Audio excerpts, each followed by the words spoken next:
তারেক রহমান কাজ করবে, কারণ রক্ত যার বেশি ঝরে জমিন তার হয়ে যায়।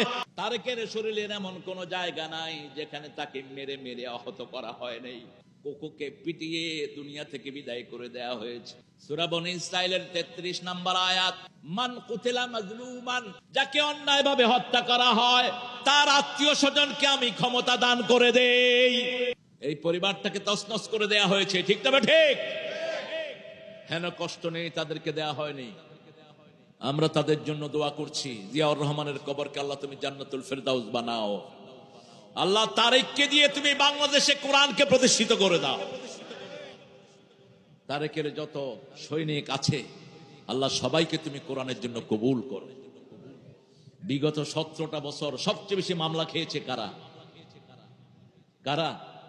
কয়টা ছিল মামলা? 226টা ছিল মামলা।